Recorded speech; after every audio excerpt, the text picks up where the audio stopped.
میں نے عرض یہ کرنا تھا کہ اللہ جل شانہ فرماتے ہیں میں نے تمہارے اوپر احسان عظیم کیا ہے، میں نے تمہارے اوپر بہت بڑا احسان کیا ہے، اور وہ احسان جو ہے کس شکل کے اندر ہے؟ اللہ نے قرآن کے اندر دو نعمتوں کا ذکر کیا۔ ایک فرمایا بل اللہ یمن علیکم ان ہداکم للایمان، فرمایا ایک احسان میں نے تم پر یہ کیا کہ تم کو ایمان کی دولت ایمان عطا فرمایا۔ دوسرا اللہ فرما رہے ہیں لقد من اللہ علی المؤمنین اذ بعث فیہم رسولا، اللہ نے قرآن میں دو احسانوں کو جتلایا ہے، ایک احسان ایمان کا، دوسرا احسان حضور علیہ الصلوۃ والسلام کے وجود کا۔ اب عرض یہ کرنا ہے، مختصراً عرض کرتا ہوں کہ حضور علیہ الصلوۃ والسلام کا جو وجود ہے یہ کیسے میرے اور آپ کے لیے بطور احسان ہے، اور اس کو بطور احسان کیسے عرض کرنا ہے۔ تو مفسرین جب میں کہتا ہوں تو میری پہلی مراد مفتی شفیع صاحب مفتی اعظم پاکستان معرف القرآن کے اندر اس کی تشریح کے اندر جو انہوں نے تشریح کی وہ آپ کے سامنے عرض کرتا ہوں۔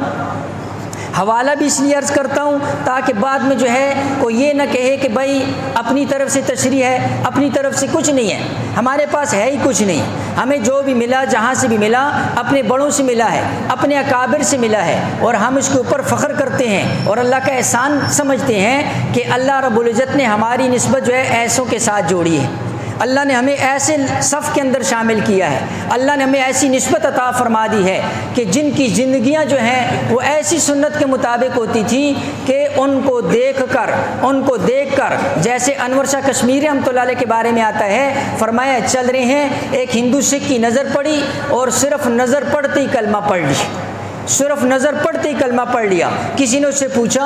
بھائی تم نے جو ہے کیا بات، انہوں نے تو بات بھی نہیں کی ہے، تو نے تو دیکھ کر کلمہ پڑھ لیا۔ فرمایا یہ چہرہ ہی ایسا ہے، یہ چہرہ ہی ایسا ہے، اس چہرے کو دیکھ کر ہی میرے دل میں یہ بات آ گئی، یہ چہرہ کسی جھوٹے کا نہیں ہو سکتا ہے۔ تو جب 14 صدیوں کے بعد ایک مقتدی کا یہ عالم ہے، ایک امتی کا یہ عالم ہے، تو پھر اندازہ کرو 14 صدیاں پہلے میرے محبوب امام الانبیاء محمد مصطفیٰ صلی اللہ علیہ وآلہ وسلم کی ذات اقدس کیا حال ہوگا، کیا جو ہے نا کیفیات ہوگی، کیا نور برستا ہوگا۔ اس لیے صحابہ نے سیرت کی کتابوں کے اندر یہ بات لکھی ہوئی ہے کہ اگر تم کسی صحابی سے میرے محبوب کے چہرے کی پوری کیفیت معلوم کرنا چاہو، میرے محبوب کی آنکھیں کیسی تھی، ناک کیسے تھا، داڑھی مبارک کیسی تھی، پیشانی مبارک کیسی تھی، گال مبارک کیسے تھے، دانت کیسے تھے، تو فرماتے ہیں صحابہ فرماتے ہیں ہم اس کا ایک نقشہ تو پیش کر سکتے ہیں، ہم اس کو منوعاً نہیں بیان کر سکتے،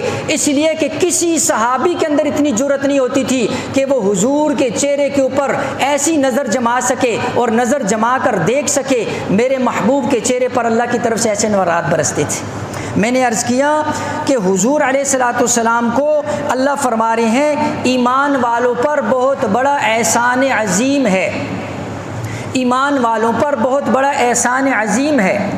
بات مقصد یہ ہے، حضرت مفتی صاحب نے لکھا کہ دیکھو جب ہم کہتے ہیں انسان تو ہم انسان سمجھتے ہیں صرف چند ہڈیوں کو اور گوشت اور پوست کو،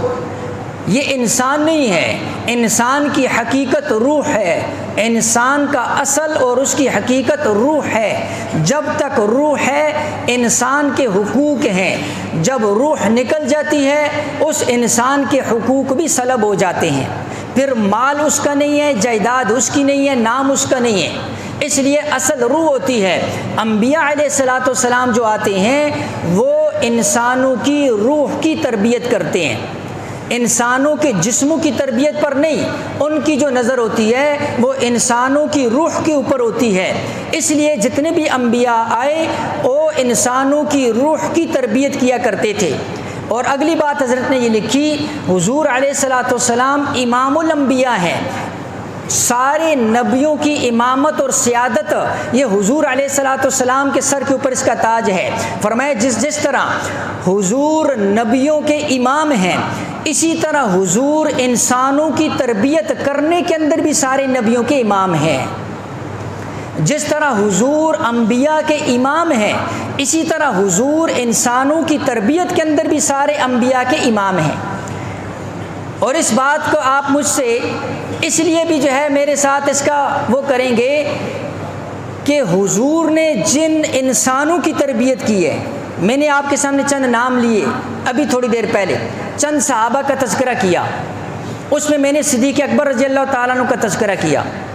حضرت آدم علیہ السلام سے سلسلہ شروع ہوا، حضور پر آ کر ختم ہوا، اربوں انسان دنیا کے اندر آئے، ہر نبی کے امتی ماننے والے آئے، انہوں نے نبی کا کلمہ پڑھا، لیکن جو مقام حضور کے امتی صدیق اکبر کو ملا، حضرت آدم سے لے کر قیامت کی صبح تک کسی اور کو ملا نہیں سکتا ہے۔ تو صدیق اکبر کی تربیت کس نے کی؟ امام الانبیاء علیہ السلام۔ اس لیے حضور کے جو امتی ہوں گے ان کا مقام بھی باقی سارے امتیوں کے مقابلے میں کیا ہوگا؟ زیادہ ہوگا۔ باقی سارے نبیوں کی صفوں کے بارے میں آتا ہے وہ 40 ہوں گی، اور حضور کی کل قیامت والے دن جو صفیں بنے گی وہ 80 ہوں گی۔ حالانکہ صرف 23 سال کا عرصہ ملا ہے، 23 سال۔ نوح علیہ السلام کی دعوت کو قرآن میں 950 سال ذکر کیا گیا، میرے نبی کو جو دعوت کا عرصہ ہے وہ 23 سال بنتا ہے۔ 23 سال کے اندر انسانیت کی ایسی تربیت کر لی، انسانیت کو اس معراج پر پہنچا دیا، انسانیت کو اس مقام کے اوپر پہنچا دیا، انسانیت کو وہ درجہ عطا فرما دیا کہ فرشتے بہت پیچھے رہ گئے، فرشتے بہت پیچھے رہ گئے، مرد تو مرد ہیں، عورتیں اس مقام کے اوپر پہنچ گئی کہ جبرائیل امین رب کا سلام لے کر آتے ہیں، جبرائیل امین رب کا سلام لے کر آتے ہیں، رب تعالی مالک الملک ذوالجلال والاکرام، ساری کائنات کا بنانے والا، ساری کائنات کو پیدا کرنے والا، سارے انسان جنات جمادات نباتات حیوانات سب کا خالق، سب کا مالک، سب کا رازق، سب کا داتا، سب کو دینے والا، سب سے لینے والا، اس ساری کائنات کا تنہا مالک الملک، اس کی طرف سے سلام آتا ہے۔ کس پر؟ ایک عورت ذات کے اوپر آتا ہے۔ یہ میرے نبی کی تربیت ہے، یہ میرے نبی کی نے انسانیت کو وہ معراج عطا فرما دی، میرے نبی نے انسانیت کو وہ معراج عطا فرما دی۔ چل زمین پر رہا ہے، قدموں کی آہٹ جنت میں سنائی دے رہی ہے، میرے نبی نے انسانیت کو وہ معراج عطا فرما دی۔ زبان سے بول نکلتے ہیں، اللہ قرآن کی آیت اتار دیتے ہیں، میرے نبی نے انسانیت کو وہ معراج عطا فرما دی کہ ہوائیں پیغام لے کر جا رہی ہیں، میرے نبی نے انسانیت کو معراج عطا فرما دی۔ دریاؤں کو خط لکھتے ہیں، دریائیں چلنا شروع ہو جاتے ہیں، میرے نبی نے انسانیت کو وہ معراج عطا فرما دی کہ جب صحابی کا جنازہ اٹھتا ہے فرشتے جگڑ رہے ہوتے ہیں، جنازے میں شرکت کرنے کے لیے آ رہے ہوتے ہیں، میرے نبی نے انسانیت کو وہ معراج عطا فرما دی کہ حضور علیہ السلام کو خود حکم دیا جاتا ہے کہ اپنے امتی کو بٹھاؤ اور اس سے میرا کلام اللہ کا فرمان رب کا قرآن سنو۔ یہ انسانیت کو جو معراج عطا فرمائی، یہ میرے نبی کی تربیت، میرے نبی کی جو ہے اقتداء کے اندر تو احسان عظیم اس یہ ہے، یہ لقد من اللہ علی المؤمنین ہے، یہ ایمان والوں پر رب کا احسان ہے، حضور کی شکل کے اندر ہے۔ میں نے پہلے عرض کیا اللہ کو پہچان کروائی حضور نے کروائی، اللہ کو راضی کیسے کرنا ہے حضور نے بتایا، اللہ کس چیز سے ناراض ہوتا ہے حضور نے سمجھایا، اللہ کے سامنے سجدہ کیسے کرنا ہے حضور نے کر کر دکھایا، اللہ کے سامنے گڑ گڑانا کیسے ہے حضور نے کر کر دکھائے، دعا کیسے مانگنی ہے مانگ کر دکھائی، اللہ کے لیے اپنے آپ کو پیش کیسے کرنا ہے کر کے دکھایا، اللہ کے لیے سب کچھ کو کیسے لگانا ہے حضور علیہ السلام نے کر کر دکھائے۔ اور اس کے بعد صحابہ نے حضور کے نقش قدم پر چلے، ہر صحابی کی زندگی کے اندر دیکھو تمہیں حضور کا عکس نظر آئے گا، ہر صحابی کی زندگی میں حضور کا عکس ہے، حضور کا عکس ہے۔ صدیق اکبر کی زندگی کو دیکھو، عمر فاروق کی زندگی کو دیکھو، عثمان کی زندگی کو دیکھو، علی کی زندگی کو دیکھو، صحابیات کی زندگی کو دیکھو، تمہیں ہر صحابی کے اندر ایک خاصیت ایسی نظر آئے گی جو خاصیت تمہیں امام الانبیاء علیہ السلام کی ذات میں نظر آئے گی۔ حضور کا رب سے تعلق،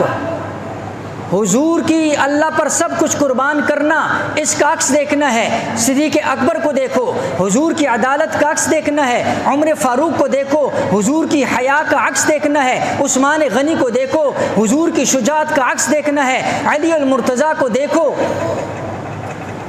یہ صحابہ میں حضور علیہ الصلوۃ والسلام کا عکس پڑ رہا ہے۔ تبھی تو پھر رب فرما رہے ہیں، تبھی تو اللہ نے اعلان فرما دیا قیامت تک انسانوں کے لیے اگر ایمان لانا ہے، ایمان کی چوٹیوں پر پہنچنا ہے، ایمان کا اعلیٰ درجہ حاصل کرنا ہے، ایمان کس کو کہتے ہیں یہ سمجھنا ہے، تقویٰ کس کو کہتے ہیں یہ سمجھنا ہے، سنت والی زندگی کون سی ہوتی ہے یہ سمجھنا ہے، حضور کی اتباع کیسے کرتے ہیں یہ سمجھنا ہے، اللہ پر تن من دھن کیسے لٹاتے ہیں یہ سمجھنا ہے، دعا کیسے مانگتے ہیں یہ سیکھنا ہے، نماز کیسے پڑھتے ہیں یہ سیکھنا ہے، حج کیسے کرتے ہیں یہ سیکھنا ہے، دعوت کیسے دیتے ہیں یہ سیکھنا ہے، جہاد کیسے کرتے ہیں یہ سیکھنا ہے، حج کیسے کرتے ہیں یہ سیکھنا ہے۔ یہ سارے کا سارا تمہیں صحابہ سے ملے گا، اور یہ سارے کا سارا اگر تم نے سیکھنا ہے پھر تمہیں حیات الصحابہ، صحابہ کی زندگی کو پڑھنا پڑے گا۔ صحابہ کو زندگی کو پڑھو گے تمہیں پتہ چل جائے گا کہ حضور کی اتباع کیسے ہوتی ہے اور اللہ کے اوپر اپنے آپ کو قربان کرنا کس کو کہتے ہیں۔ لہٰذا اللہ فرما رہے ہیں لقد من اللہ علی المؤمنین، ایمان والوں پر رب کا احسان ہے، احسان ہے، سمجھو اس کو احسان۔ مفتی شفیع صاحب نے لکھا مادہ پرستی کا دور ہے، انسان احسان اسی کا سمجھتا ہے، اسی کے گن گاتا ہے جو اس کی پیٹ کی غم کر رہا ہے، جو اس کی نفسانی خواہشات کو پورا کر رہا ہے، جو اس کے پیٹ کو بھر رہا ہے، دکان کی شکل میں، ملازمت کی شکل میں، تجارت کی شکل میں، کسی اور شکل کے اندر، جو اس کی پیٹ کی آگ کو بجھا رہا ہے، جو اس کی نفسانی خواہشات کو بجھا رہا ہے، یہ صرف اس کو سمجھتا ہے، یہ اس کا احسان سمجھتا ہے۔ اس لیے کہ انسان مادہ پرستی کے اندر عقل کا پجاری بن چکا ہے۔ اللہ کی قسم حقیقت کے اندر دیکھو، عقل کو استعمال کرو، حقیقی نگاہ سے دیکھو، تمہیں پتہ چلے گا۔ میرے محبوب امام الانبیاء، میں نے کہا ان کی محنت کا جو دائرہ ہوتا تھا انسانیت کا جسم نہیں، روح ہوتی تھی، اور روح جو ہے وہ ان چیزوں سے جو ہے وہ نہیں ہوتی ہے۔ روح کا تعلق براہ راست رب کے ساتھ ہوتا ہے، اور جب روح خوش ہوتی ہے تو پھر جو ہے روح کی خوشی اللہ رب العزت نے اپنے ذکر میں، اپنی عبادت میں، اپنے ساتھ راز و نیاز کے اندر، اپنے ساتھ گڑ گڑانے کے اندر، ان آنسوؤں کے اندر اور اللہ کے سامنے جھکنے کے اندر رکھی ہے۔ اور اگر حقیقی خوشی دیکھنی ہے اور حقیقی سکون دیکھنا ہے پھر ان اللہ والوں کو دیکھ لو کہ جن کی زندگی کے اندر حقیقی خوشی اور حقیقی سکون ہے، باقی سب مصنوعی ہے۔ جس طرح ان کے گھر مصنوعی، جس طرح ان کی چیزیں مصنوعی، جس طرح ان کی گاڑیاں مصنوعی، جس طرح گھروں کی لائٹیں مصنوعی، اللہ کی قسم ان کی خوشی بھی مصنوعی ہے۔ حقیقت کچھ بھی نہیں ہے، کچھ حقیقت نہیں ہے۔ اور جب وہ موت والے فرشتے پر نظر پڑے گی، اس لیے روایات کے اندر آتا ہے کہ جب کوئی دنیا کا ایسا آدمی، جب اس کی روح قبض کی جا رہی ہوتی ہے، اس وقت وہ جو اس کو افسوس ہوتا ہے، اللہ کی قسم اس افسوس کا کوئی اندازہ نہیں لگاتا۔ کیوں؟ اس لیے کہ اس نے ساری زندگی اس مادے پر اور مٹی اور گارے پر محنت کی ہوتی ہے، اور جب وہ مٹی اور گارا اسے چھن رہا ہوتا ہے، وہ اپنی آنکھوں سے دیکھ رہا ہوتا ہے کہ اب یہ تو دوسرے کے پاس جا رہا ہے، وہ تجوری کی چابی کوئی اور لے رہا ہے،